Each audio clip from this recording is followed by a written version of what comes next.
Mr. Bernier.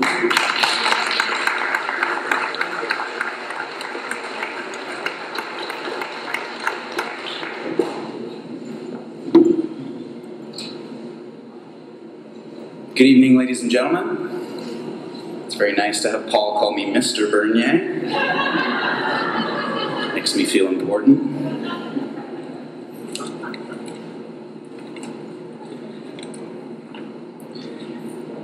My wife and I were very touched when Dr. Wales asked us if we would be interested in sharing our son's story with you this evening. We accepted almost without hesitation, as it is an honor to be able to speak to you about our hero, our inspiration, our 2-year-old son, Hart. In Old English, the name Hart actually means bravery and strength, and as each day passes, I am reminded there is no other name that could be more fitting for our beautiful boy.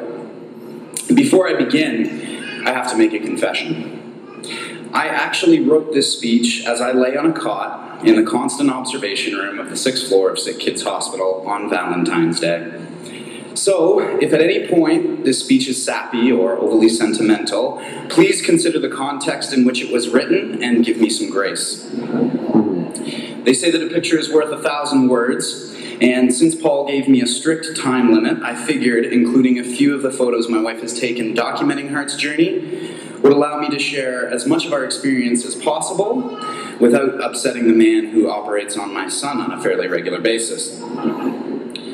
I hope my talk tonight is able to give you some insight into what life in our family is like, and more specifically, allow you to hear the story of one child whose life has been saved by this amazing group of superheroes we call the GIFT team.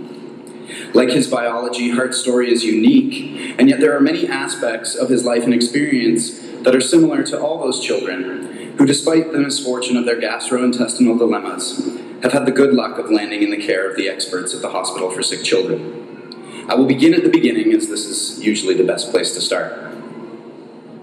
Expecting. I feel it is no accident that the word expecting is so layered with meaning. Even before one becomes pregnant with a child, we pour our expectations about who this person will be and what this experience should be like onto a future that is, of course, uncertain. My wife and I had many typical expectations. We wanted our child to be cute, which I assure you he is, as you will see for yourself later. We hoped that he would be sweet, smart, healthy, and happy. The problem with expecting, I have learned, is the attachment that you create to a future that isn't, of course, uncertain. Leonardo da Vinci said, "Experience does not err, only your judgments err by expecting more from her than is in her power." My wife and I met working at a summer camp for children on the autism spectrum at a time when I least expected to fall in love. That summer, I remember being told something that I feel applies to all parents who have a child that is born exceptional, may it be medical, developmental, or otherwise. It is like planning a trip to France. Buying the plane tickets, packing your bags, boarding the plane, and arriving in Italy. Now, Italy is a beautiful place, but it can be a lot to deal with when going to France is what you were expecting.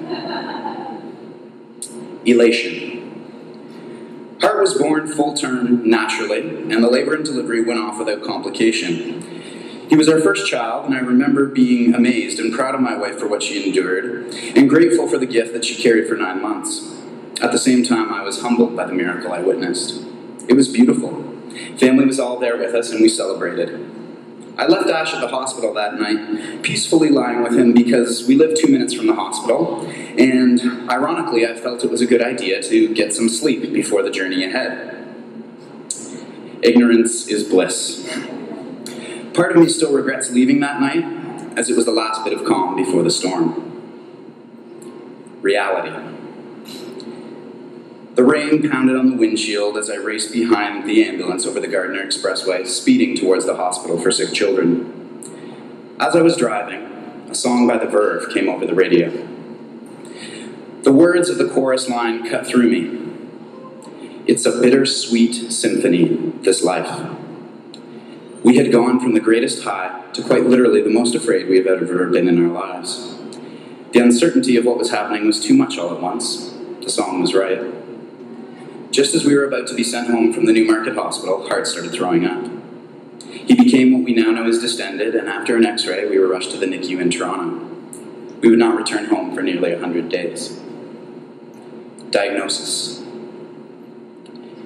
Waiting in the OR on our most recent hospital stay, I observed a family receiving what was obviously bad news, and I was instantly taken back to our moment of diagnosis. After 6 hours in the OR that seemed like an eternity, Dr. George Azzi came and gave us the news that has shaped our lives ever since. He told us that Hart didn't have a blockage as originally thought, but instead something called Hirschsprung's disease.